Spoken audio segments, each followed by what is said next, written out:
آج رات کو اپنی شہادت والی انگلی پر یہ لفظ پڑھ لیں، صبح کو آپ کے کمرے کے باہر موکل انسانی شکل میں آئے گا، 70 لاکھ فوراً دے جائے گا۔ جھوٹ بولنے والے پر لعنت ہو۔ بسم اللہ الرحمن الرحیم۔ محترم ناظرین اکرام، آج رات کے وقت یہ وظیفہ پڑھ لیں، عشاء کے بعد کسی بھی وقت یہ وظیفہ پڑھ لیں، صبح تک جب بھی سوئیں آپ 3 بجے رات کو سوئیں، 4 بجے سوئیں، یہ نہیں کہ پڑھتے ہی آپ کو سو جانا ہے، بلکہ جب آپ کو نیند آئے گی آپ تب ہی سونا۔ بس رات کو یہ وظیفہ پڑھ لیں، پھر نیند جب مرضی آئے یا جب بھی نیند آئے سو جائیں، کوئی مسئلہ نہیں۔ عشاء کے بعد سے لے کر صبح طلوع آفتاب سے پہلے تک یہ وظیفہ کسی بھی وقت پڑھ سکتے ہیں۔ بہت آسان سا عمل ہے، معجزات کو دیکھنے والا عمل ہے، یہی خاص عمل ہے جو دولت کو ارجنٹ طور پر غیبی طریقے سے آپ کے پاس لانے والا عمل ہے۔ ایسا عمل ہے کہ رات کو لوگوں نے یہ وظیفہ پڑھا اور صبح رزق کی دولت سے مالا مال ہو گئے، گھر میں کاروبار میں دولت کی ریل پیل ہو گئی اور دولت کی برسات صبح سے ان کی زندگی میں ہونا شروع ہو گئی، دولت کی طوفانی بارش برسے گی۔ رات کو وظیفہ پڑھ کے صبح دیکھنا چاہتے ہو تو رات کو 5 منٹ کا یہ عمل کر کے آپ لوگ دیکھ لینا، تقدیر کے اگر بند تالے نہ کھل جائیں تو پھر مجھے کہنا۔ تقدیر ایسے طریقے سے کھلے گی کہ آپ لوگ خود مجھے کمنٹ میں میسج کر کے خود ہی مجھے کہو گے کہ ہمارا یہ مسئلہ پیسوں کا تھا، رزق کا تھا، رشتوں کا تھا، دکھ تکلیف کا تھا، گھریلو جھگڑوں کا تھا، یا اس کے علاوہ چاہے جو بھی مسئلہ تھا وہ حل ہو گیا ہے۔ انشاءاللہ محترم آج کا یہ عمل بہت ہی طاقتور عمل ہے، بے شک خود آزما کے دیکھ لو۔ آپ خود یہ عمل ایک مرتبہ کر کے دیکھ لو، اپنی آنکھوں سے دیکھنا معجزات کو آتے ہوئے، اپنی آنکھوں سے دیکھنا ڈھیر و رزق و دولت کو آتے ہوئے، دیکھنا جس کسی بہن بھائی کو یہ وظیفہ جس کسی کو بھی بتایا اس کی زندگی میں پیسہ تو ڈھیروں بے حساب و کتاب آیا ہی آیا، لیکن پھر اس پیسے میں اتنی خیر و برکت، فضیلت اور وسعت پیدا ہوئی، وہ پیسہ واپس گیا ہی نہیں، وہ پیسہ ایسے ہی آیا کہ پھر کبھی گیا نہیں۔ ایسے تو آپ لوگوں نے کوئی نہ کوئی عمل یا کوئی وظیفہ لازمی کیا ہوگا، آپ کو پیسے ملے ہوں گے، میں یہ نہیں کہہ رہا کہ نہیں ملے ہوں گے، آپ نے محنت اور کامل یقین کیا ہوگا تو آپ کو پیسے لازمی ملے ہوں گے، لیکن پھر کچھ ٹائم کے بعد جیسے ہفتے بعد، مہینے بعد یا 2 مہینے بعد ختم ہو گئے ہوں گے۔ تو یہ وظیفہ وہ وظیفہ ہے کہ پیسہ اگر ایک مرتبہ آپ کے پاس آ جائے گا تو پھر جانے کا نام ہی نہیں لے گا۔ اس پیسے میں انشاءاللہ خوب برکت اور عافیت ہوگی، پیسے کو آپ سے محبت ہو جائے گی، یہ سمجھ لیں پیسہ آپ پر عاشق اور مہربان ہو جائے گا، دولت آپ پر عاشق ہو جائے گی۔ دولت کا اور روپیوں کا یہ بادشاہ عمل ہے، خاص بادشاہ وظیفہ ہے۔ اپنی زندگی میں جو بھائی بہن کہتے ہیں کہ ہمیں ڈھیروں پیسہ چاہیے، غیبی مال و دولت چاہیے، ارجنٹ ڈھیروں رزق چاہیے، وہ کہتے ہیں کہ اگر تو ہم صبح یہ وظیفہ پڑھیں تو پھر شام کو رزق مل جائے، رات کو پڑھیں تو صبح سے پہلے ہی مل جائے۔ تو یہ وظیفہ آج ان تمام بہن بھائیوں کے لیے ہے جو ہمیشہ ایک شکایت کرتے ہیں کہ مالی پریشانی ختم نہیں ہو رہی، مالی مشکلات ختم ہونے کا نام ہی نہیں لے رہی، شوہر ہے تو وہ دہاڑی لگاتا ہے، دہاڑی بھی کبھی لگتی ہے اور کبھی نہیں لگتی، اگر جس دن قسمت سے لگ جائے تو 4 پیسے لاتا ہے، اور وہ اتنے ہوتے ہیں کہ ایک وقت کا کھاتے ہی دوسرے وقت کا جو ہے وہ بھوکے سو جاتے ہیں، بچے چھوٹے چھوٹے ہیں، کرائے کو چھوٹے چھوٹے اور تنگ و تاریک سے مکان ہے، تنگ دستی ہے، فاقے ہے، غربت ہے، لاچاری ہے، بیچارے اتنی پریشانیوں میں میرے بھائی بہن جو ویڈیو دیکھتے ہیں شدید پریشانیوں میں ہیں۔ آپ سب لوگ میرے ساتھ سچے اور کامل دل سے آمین ضرور کہیے گا۔ آپ لوگوں کے لیے دعا منگوا رہا ہوں، آپ لوگوں کی تنگ دستیوں اور مشکلات کے لیے، کیونکہ یہ آمین کئی لوگ ایک ساتھ جب آمین کہتے ہیں میرے بھائیوں تو کسی ایک کے سچے دل سے نکلی ہوئی آمین بھی آپ کا کام ہو جاتا ہے، تو سب مل کر آمین ضرور کہیے گا۔ میں ایک چھوٹی سی دعا کروں گا تمام لوگوں کے لیے جو خاص طور پر ویڈیو دیکھ رہے ہیں، خاص طور پر اے میرے پیارے اللہ پاک جو بہن بھائی تنگ دست ہیں اور غریبی اور مفلسی میں جی رہے ہیں، ان کے پاس پیسے کی کمی ہے، رزق کی کمی ہے، مال و دولت کی، اولاد کی کمی ہے، یا اولاد تو ہے لیکن وہ فرما بردار نہیں ہے، میرے مولا غیب سے ان کے رزق ڈھیروں رزق عطا کر دے، غیب سے ان کو دولت عطا کر دے، ان کے پاس اتنا پیسہ آ جائے۔ جو میرے بھائی بہن اس وقت یہ ویڈیو دیکھ رہے ہیں انہیں دولت اتنی آ جائے کہ وہ خود محلے بھر میں غریبوں اور مستحق لوگوں میں بانٹ بانٹ کر تھک بھی جائیں اور پھر سمجھ نہ آئے کہ مزید مستحق افراد کہاں سے دیکھیں، لیکن دولت پھر بھی ختم نہ ہو۔ آمین۔ اے میرے اللہ پاک، جو میرے بھائی بہن پریشان حال اس دنیا میں ہیں لیکن اس ویڈیو کو نہیں بھی دیکھ رہے، اے میرے مولا پاک تو ان کی بھی مدد کر دے، تمام دنیا کے مسلمانوں کی مدد کر دے۔ آمین۔ ہمارے ملک پیارے پاکستان پر اپنا رحم و کرم والا معاملہ کر دے میرے مولا، جہاں کہیں بھی مسلمان ہیں دنیا کے چاہے کسی بھی کونے میں رہتے ہوں، میرے مولا پاک تمام کے دکھ درد اور تکلیف کو اپنے فضل و کرم سے دور فرما دے۔ آمین۔ اے اللہ پاک تمام دنیا کے مسلمانوں کو غیب سے ڈھیرو حلال اور پاکیزہ رزق عطا کر دے۔ اے اللہ پاک ہم نے جو کچھ مانگا ہے وہ سب کچھ ہمیں اپنے فضل و کرم سے عطا کر دے، اور جو نہیں بھی مانگ سکے وہ بھی ہمیں عطا کر دے۔ آمین ثم آمین۔ میرے بھائیوں اور بہنوں آمین لازمی کہیے گا۔ محترم ناظرین، یہ وظیفہ رات کے وقت کا ہے جو آپ کو ابھی بتلانے لگا ہوں۔ رات کے وقت آپ کو عشاء کے بعد سے لے کر پوری رات آپ کے پاس موجود ہوگی۔ آپ کسی بھی وقت یہ عمل کر لیں یا کسی بھی دن کر لیں، اس کی بھی کوئی پابندی نہیں ہے۔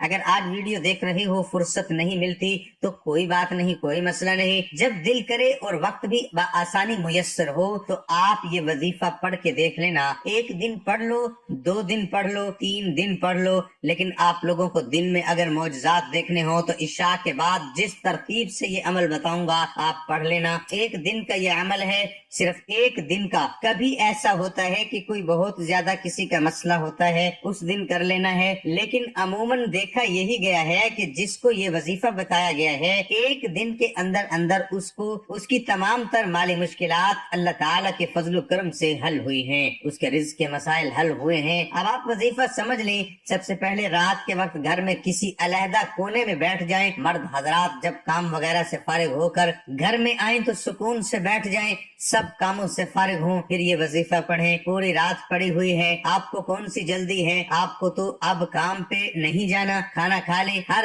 چیز سے فارغ ہو جائیں، بھلے اسی وقت کر لیں اور پھر سکون سے سو جائیں، یا 12 بجے کے بعد کر لیں، 1 بجے کے بعد کر لیں، 2 بجے کے بعد کر لیں، غرض آپ کے پاس پوری رات موجود ہے، آپ کے پاس عشاء کے بعد جب وقت ملے کر لیں۔ عشاء کی نماز کے فوراً بعد یہ وظیفہ پڑھنا شروع کر دیں، صرف 5 منٹ نکال لیں وظیفے کے لیے، بس 5 منٹ نکالیں۔ یہ عمل گھر میں میری بہنیں بھی پڑھیں، میرے بھائی بھی پڑھیں، سکون سے بیٹھ جائیں گھر کے اندر، یہ وظیفہ گھر میں ہی پڑھیں تاکہ آپ کے گھر کے اندر بھی اللہ تعالیٰ کا فضل و کرم آئے اور خیر و برکت آنا شروع ہو جائے۔ پہلے آپ ایک مرتبہ اعوذ باللہ من الشیطان الرجیم، پھر ایک مرتبہ بسم اللہ الرحمن الرحیم پڑھ لیں، اس کے بعد اول و آخر 3 مرتبہ درود پاک پڑھنا ہے۔ درود پاک آپ لوگوں کو کوئی سا بھی پڑھ لیں، کوئی بھی، لیکن درود ابراہیمی کی زیادہ فضیلت اور عظمت ہے۔ ایک مرتبہ میرے ساتھ بھی دہرا لیں، اللہم صلی علی محمد وعلی آل محمد کما صلیت علی ابراہیم وعلی آل ابراہیم انک حمید مجید، اللہم بارک علی محمد وعلی آل محمد کما بارکت علی ابراہیم وعلی آل ابراہیم انک حمید مجید۔ پھر اس کے بعد آپ سب نے 33 مرتبہ سب سے پہلے کلمہ پاک پڑھنا ہے، لا الہ الا اللہ محمد الرسول اللہ۔ 33 مرتبہ پہلا کلمہ لازمی پڑھنا ہے، پھر 33 مرتبہ پہلا کلمہ پڑھ کے جس طریقے سے اور جس ترتیب سے میں یہ وظیفہ آپ سب کو بتا رہا ہوں، اپنی طرف سے آپ کو کوئی کمی زیادتی نہیں کرنی، نہ آپ کو اپنی طرف سے یہ وظیفہ پڑھنا ہے تو جس طرح سے بتا رہا ہوں اسی ترتیب سے پڑھیں، تعداد میں آپ لوگ فرق نہ کیجئے گا۔ سب سے پہلے ایک مرتبہ اعوذ باللہ من الشیطان الرجیم پڑھیں، پھر ایک مرتبہ بسم اللہ الرحمن الرحیم پڑھ لیں، پھر 3 مرتبہ درود پاک پڑھنا ہے، پھر 33 مرتبہ پہلا کلمہ پڑھ لیں۔ پھر کلمہ پڑھنے کے بعد اب آپ لوگوں کو سب سے پہلے استغفر اللہ پڑھ لینا ہے، سیدھے ہاتھ کی انگلیوں پر 101 مرتبہ استغفر اللہ پڑھ لینا ہے، پھر اس کے فوراً بعد ہاتھ کی ہی انگلیوں پر پڑھ لیں، یہ تسبیح کے دانوں پر پڑھ لیں، لیکن ہاتھوں پر زیادہ فضیلت ہوتی ہے۔ پھر 160 مرتبہ اسم یا عزیزو پڑھیں۔ جب 160 مرتبہ یا عزیزو پڑھ لیں اس کے بعد ایک اور وظیفہ آپ کو پڑھنا ہے، ایک اور وظیفہ پڑھ کے یہ عمل ختم ہو جائے گا انشاءاللہ۔ یہ اچھی طرح سمجھ لیں، اور کتنی تعداد میں پڑھنا ہے اس کو آپ لوگوں کو 160 60 مرتبہ ہی پڑھ لینا ہے، اس کے بعد آپ کو کچھ بھی نہیں کرنا، اور آخر میں دوبارہ 3 بار درود پاک جو شروع میں پڑھا تھا وہی آخر میں پڑھ کے اللہ پاک سے اپنی حاجتوں کے لیے دعا مانگ لیں، یا تو آپ اس وقت سو جائیں یا پھر جب آپ کو سونے کا موڈ ہو جب سو جائیں، انشاءاللہ صبح معجزات اپنی آنکھوں سے دیکھیں گے۔ محترم ناظرین، ارشاد ربانی ہے، اے میرے پیغمبروں پاکیزہ چیزیں کھاؤ اور نیک عمل کرو، بے شک تمہارے اعمال کو خوب جانتا ہوں۔ تمام پیغمبروں اور ان کی امتیوں کو طیبات یعنی حلال کھانے اور نیک عمل کرنے کا حکم دیا گیا ہے، اس لیے کہ حلال اور نیک اعمال کی قبولیت میں گہرا رشتہ ہے۔ اگر کھانا حلال کا نہ ہوگا تو نیک اعمال بھی اللہ کی بارگاہ میں مقبول نہیں ہوں گے۔ نیز یہی حکم تمام مومنوں کو بھی دیا گیا، اے ایمان والو ہماری عطا کردہ پاکیزہ چیزیں کھاؤ اور اللہ کا شکر ادا کرو اگر واقعی تم اس کی عبادت کرتے ہو۔ امام ابن کثیر اس آیت کی تفسیر میں فرماتے ہیں کہ حلال رزق دعا اور عبادت کی قبولیت کا سبب ہے، جبکہ حرام کمائی دعا اور عبادت کی قبولیت کو روک دیتا ہے، اور یہی حکم عام انسانوں کو بھی دیا گیا ہے کہ وہ پاکیزہ و حلال چیزیں کھائیں۔ اے لوگو، زمین میں جتنی حلال پاکیزہ چیزیں ہیں انہیں کھاؤ اور شیطان کے نقش قدم کی اتباع نہ کرو، بے شک وہ تمہارا کھلا دشمن ہے۔ امام ابن کثیر اس کی تفسیر میں فرماتے ہیں کہ اللہ تعالیٰ نے اس آیت میں روئے زمین کی تمام چیزوں کو کھانے کا حکم دیا ہے جو اس کی جانب سے حلال ہے اور اپنی فطرت میں پاکیزہ ہیں، اور جس کے کھانے سے جسم اور عقل پر برے اثرات مرتب نہیں ہوتے۔ رسول پاک صلی اللہ علیہ وسلم سے منقول کئی احادیث مبارکہ میں اس کمائی کی سب سے زیادہ تعریف مروی ہے جسے انسان اپنے ہاتھ کے ہنر اور محنت و مزدوری سے حاصل کرتا ہے۔ بیشتر انبیاء اپنے ہاتھ کے ہنر سے کسب معاش فرماتے تھے۔ حضرت نوح علیہ السلام اور حضرت زکریا علیہ السلام نجار تھے، حضرت موسیٰ علیہ السلام اور دیگر کئی انبیاء نے بکریاں چرائی تھی، حضرت داؤد علیہ السلام لوہار تھے، حضرت ایوب علیہ السلام کپڑے کے کاروباری تھے، حضرت عیسیٰ علیہ السلام اپنی والدہ حضرت مریم علیہ السلام کے ساتھ سود کاتا کرتے تھے، اور رسول اکرم صلی اللہ علیہ وسلم چمڑے اور کپڑے کا کاروبار فرماتے تھے۔ حضرت مقدام بن ماد یکرب سے مروی ہے کہ رسول اللہ صلی اللہ علیہ وسلم نے فرمایا، کسی شخص نے آج تک اپنے ہاتھ کی کمائی ہوئی غذا سے زیادہ بہتر غذا نہیں کھائی، اور اللہ کے نبی حضرت داؤد علیہ السلام اپنے ہاتھ کی کمائی سے کھاتے تھے۔ حضرت ابو ہریرہ رضی اللہ عنہ سے روایت ہے کہ رسول اللہ صلی اللہ علیہ وسلم نے فرمایا، اللہ تعالیٰ پاک ہے اور وہ پاکیزہ کو ہی قبول کرتا ہے۔ اس نے اس معاملے میں مومنوں کو بھی وہی حکم دیا ہے جو کہ اس نے اپنے رسولوں کو دیا ہے۔ پھر آپ نے ایسے شخص کا تذکرہ فرمایا جو لمبا سفر حج کرتا ہے، پریشان حال اور غبار